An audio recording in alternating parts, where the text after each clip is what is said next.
Shalom, apa kabar saudara?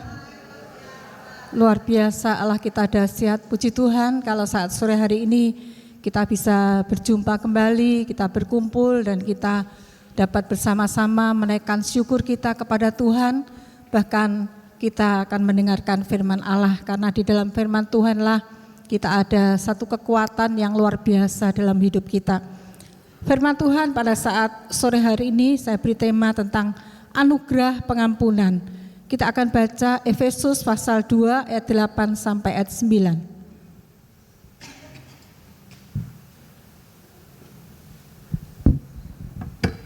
Suratan Efesus pasal 2 ayat 8 dan ayat 9, demikian bunyi firman Tuhan. Sebab karena kasih karunia kamu diselamatkan oleh iman. Itu bukan hasil usahamu, tetapi pemberian Allah. Itu bukan hasil pekerjaanmu. Jangan ada orang yang memegahkan diri. Ya, puji Tuhan. Bapak Ibu Saudara yang saya kasih di dalam Tuhan, firman Tuhan pada saat sore hari ini ada 3 bagian yang saya sampaikan. Yang bagian yang pertama arti anugerah dan pengampunan. Arti yang kedua hukum Kristus adalah hukum pengampunan. Yang ketiga salib membuat pengampunan benar secara hukum dan moral. Kita akan belajar bagian yang pertama, yaitu arti anugerah dan pengampunan. Poin yang pertama yaitu arti anugerah. Anugerah itu adalah karunia pemberian Allah yang tidak bisa diperoleh dengan usaha manusia. Anugerah Allah adalah wujud kasih-Nya yang tak terbatas. Ini adalah hadiah tanpa pamrih yang menunjukkan kebaikan dan kemurahan hati-Nya kepada kita. Saudaraku yang saya kasih dalam Tuhan, di dalam pengampunannya Allah menghapus dosa-dosa kita dan memberi kita kesempatan untuk memulai lagi. Ini adalah tanda nyata kasih Allah kepada kita yang berdosa dan tidak berdaya. Kita tidak dapat mengusahakan keselamatan itu dengan kekuatan kita sendiri. Diselamatkan oleh iman, itu menunjukkan bagaimana kasih karunia Allah membawa kita keluar dari kegelapan dosa hanya dengan percaya. Itu bukan hasil usahamu, berarti usaha manusia itu tidak dapat membawa keselamatan. Ya, ingat Bapak Ibu Saudara bahwa bukan hasil usahamu, berarti usaha manusia tidak dapat membawa keselamatan. Poin yang kedua, arti pengampunan. Pengampunan berarti mengampuni, yaitu pembebasan dari tuntutan karena melakukan kesalahan. Bila kita memperhatikan arti pengampunan, sebenarnya tindakan Allah mengampuni bertentangan dengan sifat-sifat Allah yang maha adil. Karena keadilan berarti tidak berpihak pada salah satu pihak. Adil berarti berdasarkan ketentuan hukum yang berlaku.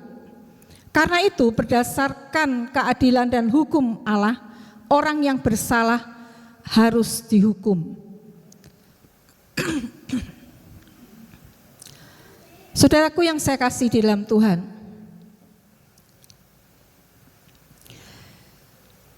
saudara, karena itu berdasarkan keadilan dan hukum Allah seperti saya katakan orang yang bersalah harus dihukum, padahal mengampuni berarti merelakan ketidakadilan yang dialami dan tidak menuntut ataupun membalas.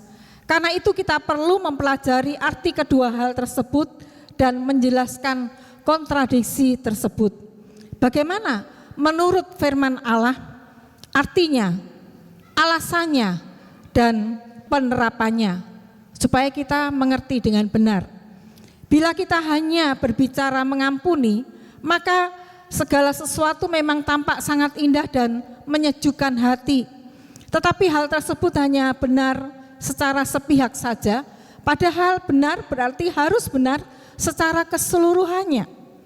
Karena itu bila kita ingin menjadi orang benar, maka kita harus mengerti firman Tuhan yang adalah kebenaran mutlak. Memang ajaran-ajaran Yesus terdengar sangat indah dan menyejukkan. Karena semua orang yang orang sudah berdosa, maka mungkin saja sekali waktu tidak luput dari salah.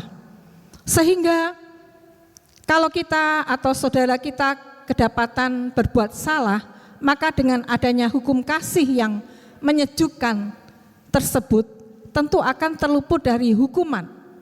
Bahkan pernah ada seorang yang lumayan terkenal, dia berkata, bila orang menampar pipi kananmu, beri juga pipi kirimu. Mengapa? Karena kita semua saudara, kita semua anak Adam. Pernyataan tersebut tentu mengutip Alkitab, tetapi hanya mengutip sebagian saja. Sayang sekali pernyataan tersebut tidak nyaman bagi orang yang menderita ketidakadilan. Karena itu berdasarkan rasa keadilan, mempraktekkan perintah-perintah yang terdapat di Injil itu tidak mudah. Karena secara manusia sangat sulit berdoa dengan tulus agar Allah mengampuni musuh kita atau orang-orang yang merendahkan serta meremehkan kita.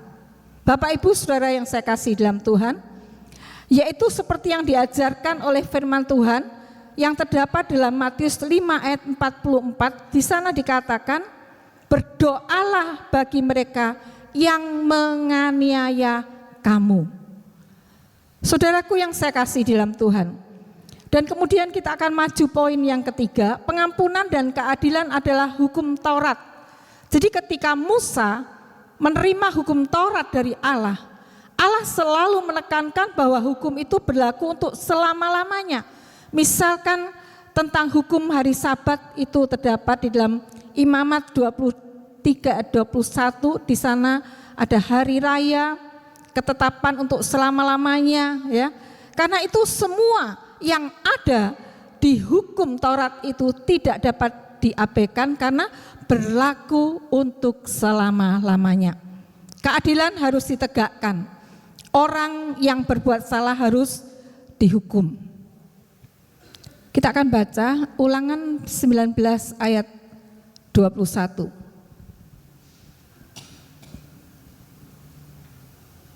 Kitab Ulangan pasal 19 ayat 21. Janganlah engkau merasa sayang kepadanya, sebab berlaku nyawa ganti nyawa, mata ganti mata, gigi ganti gigi, tangan ganti tangan, kaki ganti kaki. Ya, Bapak Ibu Saudara, di sini dikatakan nyawa ganti nyawa, mata ganti mata, gigi ganti gigi, tangan ganti tangan, kaki ganti kaki. Ya, hukum harus ditegakkan dengan tegas.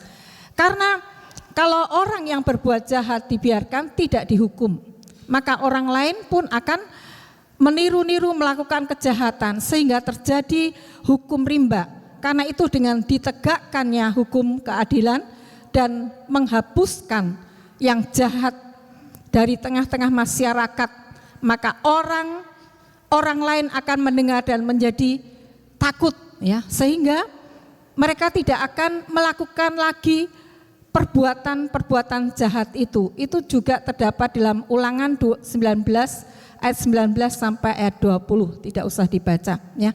Bapak Ibu Saudara yang saya kasih di dalam Tuhan, hukum tersebut bahkan harus diterapkan dengan tidak mempertimbangkan belas kasihan. Misalnya, mentang-mentang pelaku pelanggaran itu orang miskin sehingga orang menjadi belas kasihan. Di dalam Keluaran 23 ayat 3, di sana dikatakan, juga janganlah memihak kepada orang miskin dalam perkaranya. Karena bila ada toleransi, maka akhirnya orang saling iri dan hukum tidak lagi berlaku. Saudara, bila hukum tidak ditegakkan dengan tegas, maka kejahatan akan merajalela. Di suatu negara, bila hukum menjadi tumpul, maka kejahatan akan merajalela. Misalnya di Cina, hukum mati diberlakukan tanpa belas kasihan. Bahkan seorang pejabat tinggi yang melakukan korupsi luar biasa, maka dia akan dihukum mati. Siapapun juga, maka dia akan dihukum mati. Ya, saudara, sahabat ataupun saudara, jadi tidak bisa menolong sekalipun memiliki kedudukan yang tinggi. Juga di Indonesia beberapa tahun yang lalu tiba-tiba terjadi banyak kejahatan, pemerkosaan, disertai pembunuhan yang sadis. Pemerintahan juga segera memberlakukan hukum yang keras, maka kejahatan tersebut bisa berhenti. Itulah esensi dari hukum Taurat. Hukum Taurat diperlakukan agar kejahatan tidak merajalela. Saudara, kita akan maju poin yang keempat. Yesus tidak mendirikan negara ataupun mendirikan agama. Yesus turun ke dunia menebus dosa umat manusia, yaitu terutama dosa kita sekalian. Karena itu hukum pengampunan itu bersifat pribadi antara kita dengan Allah dan sesama. Jadi ajaran Kristus sama sekali tidak ada hubungannya dengan hukum negara. Hukum negara tetap berlaku bagi seorang warga negara di mana hukum tersebut berlaku. Sedangkan bagi kita berlaku hukum moral, yaitu hukum kasih, hukum pengampunan. Sehubungan dengan hal ini, misalnya tentang banyak kejahatan yang sudah terpendam selama puluhan tahun. Saudara, kemudian tetap saja diungkit oleh keturunan atau anak cucu orang yang mengalami ketidakadilan, dan hal itu bahkan didukung oleh banyak orang. Dan kita sebagai anak Tuhan tentu tidak akan berkata, yang sudah lama sudah dikubur, mengapa masih digali-gali lagi, mana kasihmu? Justru dengan berkata demikian berarti kita membela yang lalim. Bahkan berarti kita telah melakukan penghakiman. Karena itu hukum Kristus adalah hukum rohani dan hukum moral, bukan hukum tertulis, apalagi hukum negara. Itu bagian yang pertama. Dan bagian yang kedua, hukum Kristus adalah hukum pengampunan. Poin yang pertama, kedudukan hukum Taurat sesudah Yesus menebus dosa manusia. Supaya kita dapat mengerti ya bagaimana kedudukan hukum Taurat sesudah Yesus menebus dosa manusia. Satu, hukum Taurat adalah hukum yang keras. Untuk selamat tidak cukup berbuat baik. Kan kita dengar, pokoknya aku tidak lanyala, aku berbuat baik, maka aku selamat. Itu salah ya. Saudara, tetapi ada banyak syarat yang harus dilakukan dan itu berlaku selama-lamanya, tidak pernah dihapus di antaranya. Kemudian, taat melakukan berbagai ketentuan ibadah, termasuk upacara pengorbanan dan ritual lainnya. Kemudian mentaati berbagai larangan, termasuk tidak makan makanan haram, tidak melakukan pelanggaran hukum dan segala sanksi yang keras. Dan kemudian dari kedudukan hukum Taurat sesudah Yesus menebus dosa manusia yang kedua, yaitu hukum Taurat, bahkan termasuk semua hukum Allah tidak mungkin dibatalkan. Lagi pula bila hukum Allah bisa dibatalkan, berarti pelanggaran Adam dan Hawa juga boleh dibatalkan. Bahkan sekalipun orang melakukan kejahatan mengerikan, tidak akan ada konsekuensinya. Tetapi tentu saja itu adalah hal yang mustahil. Bahkan bila hukum Allah bisa dibatalkan, maka Yesus Kristus juga tidak perlu menebus dosa manusia. Karena toh dengan wewenang Allah, semua pelanggaran itu dianggap lunas. Dan yang ketiga, Yesus tidak membatalkan hukum Taurat. Banyak orang sulit mengerti mengapa Yesus bersabda bahwa selama ada langit dan bumi, satu titik pun dari hukum Taurat tidak akan dibatalkan. Itu terdapat di Matius 5 ayat yang ke-18, ditayangkan saja. Saudaraku yang saya kasih dalam Tuhan, padahal kenyataannya hukum Taurat itu secara prinsip sudah dibatalkan seperti yang disampaikan oleh Rasul Paulus. Kita akan baca Efesus 2 ayat yang ke-15.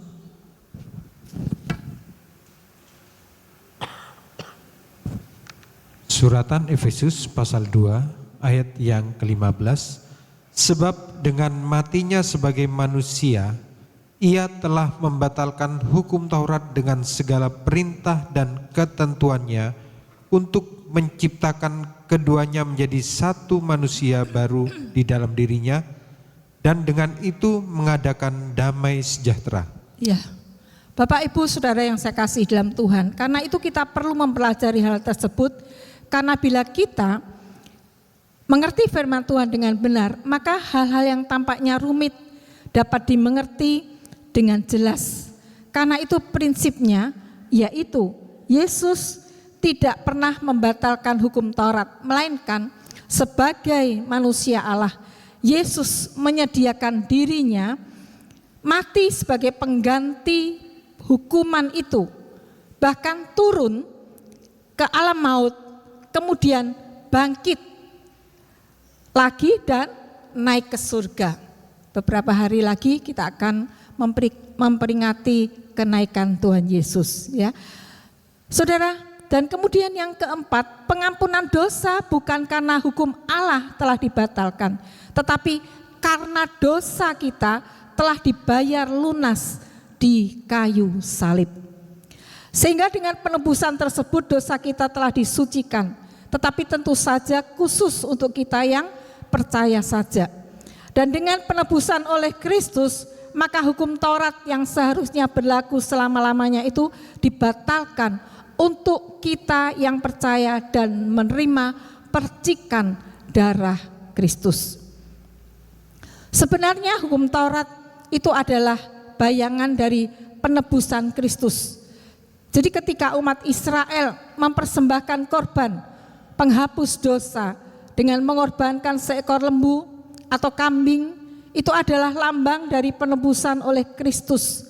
Karena tidak mungkin darah lembu jantan atau darah domba jantan itu menghapus dosa. Itu terdapat dalam Ibrani 10 ayat yang keempat. Saudara yang saya kasih di dalam Tuhan, karena itu sebenarnya umat Israel itu diselamatkan oleh penebusan oleh darah Kristus, bukan karena pengorbanan lembu atau kambing domba ataupun merpati, ya, supaya kita mengerti dengan jelas. Dan kemudian kita maju poin yang kedua, bagaimana kita menerima hukum yang baru. Kita tidak lagi wajib mentaati hukum Taurat karena sudah dihapuskan oleh pengorbanan Kristus. Hal itu disimbolkan sebagai pembaptisan. Ketika kita masuk di dalam air, kita menyatakan bahwa diri kita yang lama ini sudah mati. Saudara, bersama dengan Kristus, dan ketika kita keluar dari air, kita menyatakan diri kita bangkit bersama dengan Kristus, mengalami hidup baru di dalam Kristus. Itu terdapat dalam Roma 6 ayat yang ke-6. Saudaraku yang saya kasih dalam Tuhan, tetapi hidup baru di dalam Kristus adalah hidup di dalam hukum yang baru, ya. Itu adalah hukum Kristus, yaitu hukum pengampunan yang terdapat di dalam Injil. Tetapi tentu saja segala sesuatu ada konsekuensinya, yaitu hubungan sebab akibat. Karena itu hukum yang baru, yaitu hukum kasih, bukanlah syarat tetapi konsekuensi. Untuk memahami hal ini, Tuhan Yesus memberikan sebuah perumpamaan, yaitu seorang hamba yang berhutang 10.000 talenta kepada raja. Karena belas kasihan, maka raja membebaskan hutangnya. Kita baca Matius 18 ayat 26 dan 27. Injil Matius pasal 18 ayat 26 dan ayat 27. Maka sujudlah hamba itu menyembah dia, katanya, sabarlah dahulu, segala hutangku akan kulunaskan. Lalu tergeraklah hati raja itu oleh belas kasihan akan hamba itu, sehingga ia membebaskannya dan menghapuskan hutangnya. Ya, saudara, jadi hutangnya dihapus. Tentu saja pada saat sang raja membebaskan hutang hambanya itu, pengampunan yang diterima dari raja benar-benar gratis. Karena sudah dihapus ya. Saudara, tidak ada syarat apapun. Saudara perhatikan ya. Seperti itu juga kedudukan kita di hadapan Allah. Kita menerima keselamatan itu gratis. Gratis, tidak bayar ya. Tidak ada syarat apapun. Tetapi saudara lihat perumpamaan selanjutnya. Hamba tersebut keluar istana, maka dia bertemu kawannya yang berhutang hanya 100 dinar. Dia langsung mencekik kawannya ya, dan memasukkan ke dalam penjara. Itu dapat yaitu dalam Matius 18 ayat 28. Saudara, 10.000 talenta itu nilainya sangat fantastis. Contoh pajak yang dibayar oleh seorang penduduk Israel 1 tahun pada waktu itu hanya 800 talenta. Sedangkan 100 dinar adalah upah pekerja selama 100 hari. Jadi perbandingannya sangat jauh. Sesudah sang raja mendengar peristiwa itu, segera sang raja ini marah besar.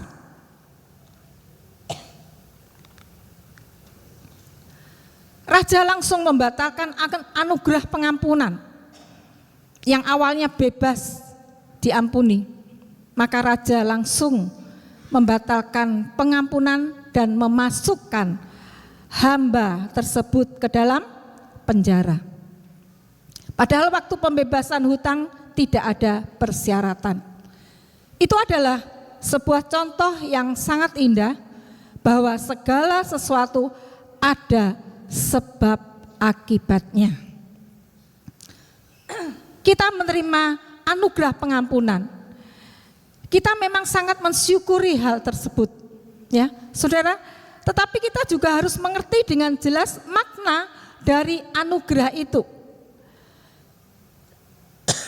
Sama seperti perumpamaan tersebut, sekalipun kita telah dimerdekakan, bukan berarti merdeka berbuat dosa. Anak Tuhan harus mengampuni, tidak boleh menyebarkan kabar bohong, atau menjadi saksi dusta, ataupun membelokkan hukum, atau menjadi Markus, yaitu maklar kasus. Ya. Orang dunia mungkin biasa untuk berbuat demikian. Tetapi anak Tuhan tidak. Sebab prinsip yang dipegang anak Tuhan bukanlah apa yang sudah biasa dilakukan oleh orang, tetapi apa yang benar di mata Tuhan. Bila di lingkungan kita banyak terjadi orang cenderung mempermainkan hukum, anak Tuhan harus melakukan hal yang berbeda. Justru anak Tuhan harus menjadi terang dan berbeda daripada orang yang tidak mengenal Tuhan. Karena kita adalah anak-anak Allah yang mendapat jaminan hidup kekal. Dan kemudian ketiga, perintahnya itu tidak berat. Kita baca 1 Yohanes 5 ayat yang ketiga.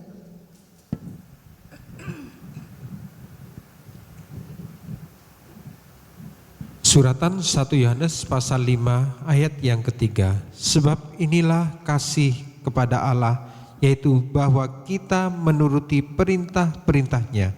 Perintah-perintahnya itu tidak berat. Saudaraku yang saya kasih dalam Tuhan, Yesus Kristus telah memberikan anugerah pengampunan dan mengirimkan Roh Kudus menyertai kita. Karena itu kita harus belajar hidup suci, hidup benar, mentaati segala perintahnya.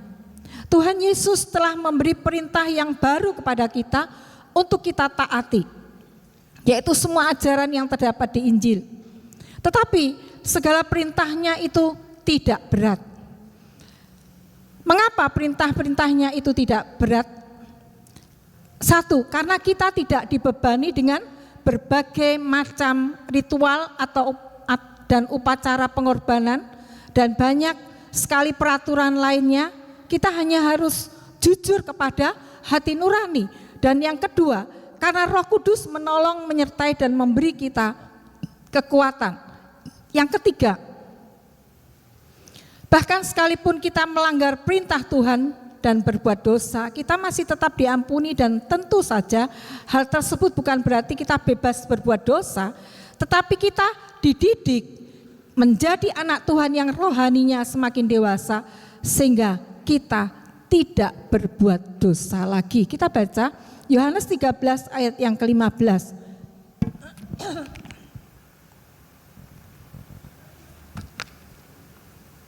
Injil Yohanes pasal 13 ayat yang ke-15.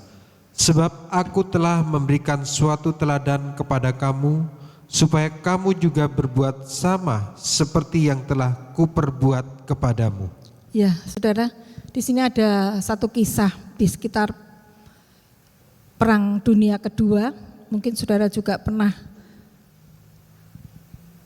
dengar ya, karena Corrie ten Boom dan keluarganya menyembunyikan orang-orang Yahudi dan di Amsterdam. Akibatnya mereka dipenjara oleh Nazi Jerman. Sekeluarga hanya Corrie yang selamat dari penjara yang mengerikan itu. Ketika perang selesai, Corrie banyak melakukan perjalanan ke seluruh Eropa, berceramah tentang pengampunan dan rekonsiliasi.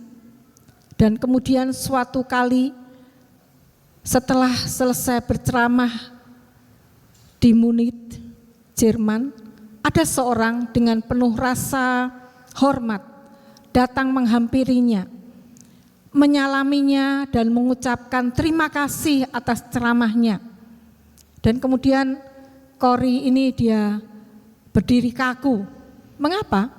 Karena orang yang datang menyalami dia di depan dia itu adalah salah satu dari penjaga penjara yang sangat sadis dan sangat dibencinya.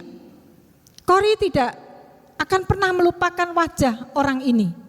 Jadi dia kaku. Orang itu mengulurkan tangan, tapi Corrie itu tetap berdiri ya. Waktu itu Corrie benar-benar mengalami peperangan batin yang hebat saat itu, yaitu bagaimana dia berceramah, berkeliling mengajarkan pengampunan, tetapi dia sendiri tidak bisa mengampuni. Corrie pun berdoa, Tuhan Yesus, aku tak mampu mengampuni orang ini, tolonglah aku. Saat itu segera dia berdoa demikian. Dan begitu selesai menaikkan doa yang singkat, maka Roh Kudus mengulurkan tangan Corrie ten Boom ini dengan mengulurkan tangan dan menggenggam tangan orang itu dengan kuat, ya. Dan Corrie pun berhasil melepaskan pengampunan yang tulus kepada orang itu. Dan sejak itu Corrie mengerti bahwa hanya dengan pertolongan Roh Kudus dia mampu mengampuni orang lain. Mungkin saudara banyak menghadapi hal ini. Saudara pasti bisa, ya. Saudara, saya pernah mengalami ini, tapi saya juga bisa karena selalu belajar firman Tuhan dan melakukan firman Tuhan, ya.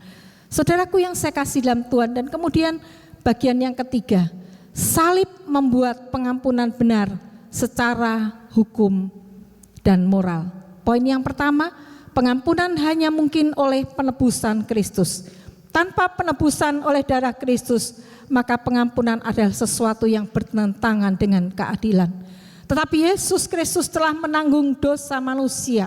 Karena itu pengampunan yang sejati adalah sebuah pertukaran, yaitu pembalasan terhadap orang yang berbuat jahat atau merugikan, kita telah digantikan oleh Yesus di kayu salib. Sedangkan kesalahan dan dosa kita juga telah digantikan oleh Yesus di kayu salib. Sehingga kita masing-masing tidak lagi berhak melakukan pembalasan. Dengan demikian setiap anak Tuhan menerima hukum yang baru, yaitu hukum pengampunan.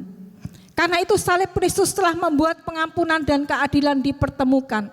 Karena Allah yang menjadi penjamin kita dan akan menjamin damai sejahtera kita, karena Dia yang tidak mengenal dosa telah dibuatnya menjadi dosa karena kita, supaya di dalam Dia kita dibenarkan oleh Allah. Itu terdapat dalam 2 Korintus pasal 5 ayat yang ke-21. Saudara-saudaraku yang saya kasih dalam Tuhan. Dan kemudian poin yang kedua, pengampunan bukanlah semacam amnesia rohani. Amnesia rohani yaitu menjadi lupa akan masa lalu sebagai akibat melakukan perintah Tuhan. Sebaliknya, pengampunan adalah proses penyembuhan seperti mengeluarkan racun dari luka. Tuhan meminta kita melakukan kepada orang lain hal yang sama seperti yang telah dilakukannya untuk kita. Bahkan bila kita tidak mampu, maka Roh Kudus akan memampukan kita. Saudara, kita akan diberi kemampuan ekstra untuk mengampuni sesama. Bahkan karena kita sekalian memerlukan pengampunan, maka kita juga harus selalu mengampuni. Poin yang ketiga, apakah harus diampuni orang yang bersalah tetapi tidak meminta maaf? Saudara, tentu saja yang menderita ketidakadilan berhak mengharapkan penyesalan dari yang bersalah. Tanpa pernyataan maaf, maka tidak akan ada pendamaian yang bersifat formalitas. Karena itu, orang yang bersalah tidak berhak bersikap seolah-olah tidak pernah berbuat salah. Tetapi dalam hal ini, tentunya kesalahan tersebut adalah kejahatan yang disengaja. Untuk hal-hal yang sederhana, tidak prinsip, bahkan tidak mendatangkan kerugian apapun, maka kita mengabaikannya. Dalam hal mengharapkan pengakuan bersalah dari musuh kita. Kita akan baca dahulu ya. Matius 18 ayat 15. Injil Matius pasal 18 ayat yang ke-15. Apabila saudaramu berbuat dosa, tegurlah dia di bawah 4 mata. Jika ia mendengarkan nasihatmu, engkau telah mendapatnya kembali. Di dalam ayat 18, Matius 18:15 ini ada isyarat bahwa seseorang yang mengalami ketidakadilan bisa mengusahakan penyesalan kepada yang bersalah dengan cara mendatanginya dan memberitahukan kesalahannya. Hal ini ada baiknya karena dengan mendatangi lawan kita, bila dalam konflik ternyata kitalah yang salah, tentu akan ada dialog dan saling memaafkan. Tetapi untuk melakukan hal tersebut tentu memerlukan hikmat dari Tuhan. Karena bila kita salah langkah justru akan berakibat, yaitu persoalan semakin runcing. Karena itu yang terbaik adalah terserah saja bagaimana kehendak Allah. Jadi bila kita yang benar, maka Allah itu setia dan adil, dan orang yang melakukan kejahatan tidak akan pernah lepas dari pengawasan dan pembalasan Allah. Bahkan Allah akan menghakimi mereka dengan tuntas. Saudara ingat hal ini ya. Bahkan tindakan Allah adalah sesuatu yang sangat adil dan yang tidak mampu kita lakukan. Tetapi apakah seseorang menyatakan penyesalannya atau tidak? Yang penting dalam hati kita harus ada pengampunan. Jadi blong, tidak ada masalah dalam hati kita ya. Maka saudara, justru kalau kita tidak mau mengampuni, maka sakit hati, dendam akan terus menguasai hidup kita. Bahkan secara tidak langsung hal itu justru berarti bahwa mereka ternyata masih terus menguasai dan menyakiti kita. Dan kemudian poin yang keempat, mengampuni adalah pilihan yang wajib bagi orang beriman. Yang pertama, Allah yang mewajibkan kita mengampuni, karena itu seharusnya kita bisa melakukan Seseorang sulit mengampuni adalah karena itu bertentangan dengan perasaannya tentang keadilan, ingin membalas, tetapi takut perintah Tuhan, akibatnya dalam dirinya terjadilah konflik. Karena itu untuk dapat mengampuni, kita harus bisa menghayati, yaitu pengorbanan Kristus bagi dosa-dosa kita. Kemudian yang kedua, mengampuni orang menguntungkan diri sendiri maupun sesama. Kita perlu mengampuni orang lain supaya iblis tidak dapat memanfaatkan kita, ya. Iblis dapat datang di tengah-tengah orang yang berseteru dan membuat pertengkaran makin membara, balas membalas. Dengan demikian iblis datang dapat menjaring orang agar memenuhi neraka, ya. Kita akan baca 2 Korintus 2 ayat yang ke-10 dan 11.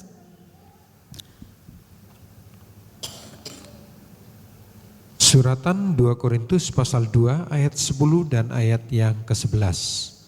Sebab barang siapa yang kamu ampuni kesalahannya, aku mengampuninya juga. Sebab jika aku mengampuni, seandainya ada yang harus kuampuni, maka hal itu kubuat oleh karena kamu di hadapan Kristus, supaya iblis jangan beroleh keuntungan atas kita, sebab kita tahu apa maksudnya. Nah, itu saudara ya. Jadi jelas sekali di dalam ayat 2 Korintus 2 10 dan 11. Tetapi bila seorang anak Tuhan menyerahkan penghakiman kepada keadilan Allah, maka dia akan berbahagia. Dia tidak lagi mempedulikan bagaimana keadaan musuhnya. Tidak lagi mikir-mikir, oh musuhku ini sekarang bagaimana. Tidak akan punya pikiran demikian, karena kita serahkan kepada Tuhan. Karena itu bila ada yang merasa tidak bisa mengampuni musuhnya demi keuntungan dan kebaikan musuh tersebut, setidaknya lakukanlah itu demi kebaikan diri sendiri. Karena hal itu justru menguntungkan bagi dirinya, karena dengan demikian dia akan terbebas dari sakit hati, jengkel, dan amarah berkepanjangan, ya. Bahkan kewajiban mengampuni tersebut sebenarnya bukanlah persoalan antara kita dengan lawan kita, melainkan antara kita dengan Allah. Bila hubungan kita dengan Allah benar, maka masalah hubungan kita dengan sesama hanyalah masalah sekunder, ya. Kita baca ayat yang terakhir, Matius 6 ayat 14 dan 15. Injil Matius pasal 6 ayat 14 dan ayat yang ke-15. Karena jikalau kamu mengampuni kesalahan orang, Bapamu yang di surga akan mengampuni kamu juga. Tetapi jikalau kamu tidak mengampuni orang, Bapamu juga tidak akan mengampuni kesalahanmu. Ya, itulah pada saat sore hari ini firman Tuhan tentang pengampunan, ya, supaya kita mengerti dan kita memahami, kita bisa melakukan dengan sepenuh hati. Sehingga di dalam hati kita tidak ada ganjelan apapun, tetapi dengan hati yang legowo, sehingga pada saat kita juga menerima tubuh dan darah Kristus, pada saat kita beribadah, pada saat kita melayani Tuhan, semuanya berkenan di hati Tuhan.